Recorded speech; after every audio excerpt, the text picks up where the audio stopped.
Kabinet Keamanan Israel telah menyetujui kesepakatan gencatan senjata pada Jumat 17 Januari 2025 setelah berdebat berjam-jam dan membuka jalan bagi kembalinya sandera pertama dari Gaza.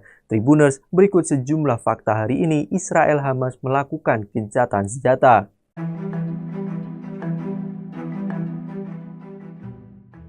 Perang antara pasukan Israel dan Hamas telah menghancurkan sebagian besar wilayah Gaza yang padat penduduk.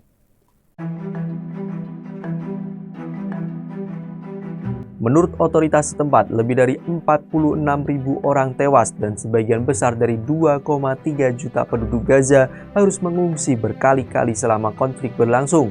Jika berhasil, gencatan senjata ini juga diharapkan dapat meredakan ketegangan di Timur Tengah, di mana perang Gaza telah melibatkan Iran dan sekutunya, termasuk Hizbullah di Lebanon, Houthi di Yaman, serta kelompok bersenjata di Irak dan tepi barat yang diduduki. Namun, serangan udara Israel tetap berlangsung di Gaza pada hari Jumat.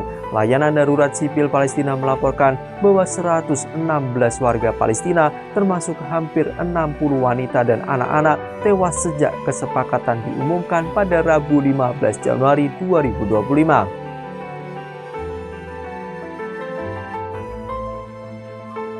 Dalam fase pertama yang berlangsung selama 6 minggu, Hamas akan membebaskan 33 sandera termasuk semua wanita, baik tentara maupun sipil, anak-anak, dan pria berusia di atas 50 tahun. Sebagai gantinya, Israel akan membebaskan semua wanita Palestina dan anak-anak di bawah usia 19 tahun yang ditahan di penjara Israel. Jumlah total warga Palestina yang akan dibebaskan berkisar antara 990 hingga 1.650 orang, termasuk pria, wanita, dan anak-anak tergantung pada jumlah sandera yang dibebaskan. Pada Jumat 17 Januari 2025, Kementerian Kehakiman Israel merilis daftar 95 tahanan Palestina yang akan dibebaskan dalam pertukaran pertama pada hari Minggu. Hamas dalam pernyataannya mengatakan bahwa hambatan dalam kesepakatan gencatan senjata telah diselesaikan. Setelah penundaan di menit terakhir pada Kamis yang disalahkan Israel kepada Hamas, kantor Perdana Menteri Benjamin Netanyahu mengumumkan pada Jumat dini hari bahwa Kabinet Keamanan Israel akan bersidang untuk menyetujui kesepakatan tersebut.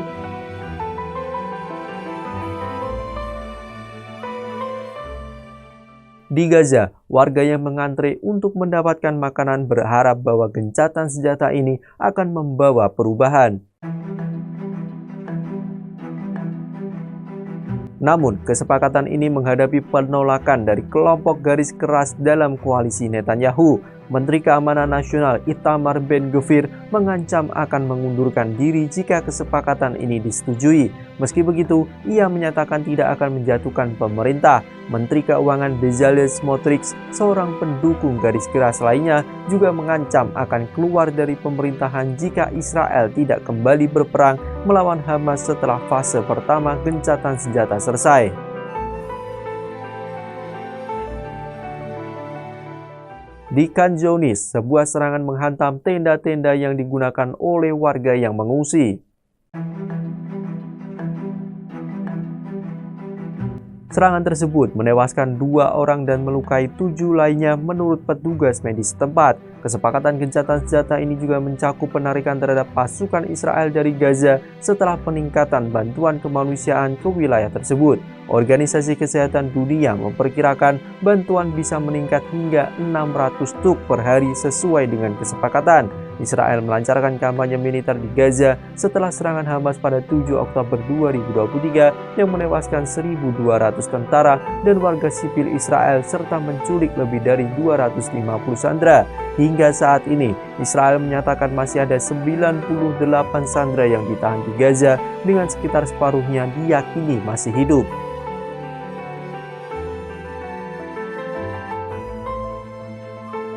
Itulah sederet fakta gencatan senjata Israel Hamas yang berlaku mulai hari ini. Tahap awal gencatan, Hamas akan membebaskan 33 sandera Israel. Warga Gaza menyambut gembira keputusan gencatan senjata. Nantikan fakta-fakta lainnya di media sosial Tribun Jateng dan terima kasih atas kebersamaannya.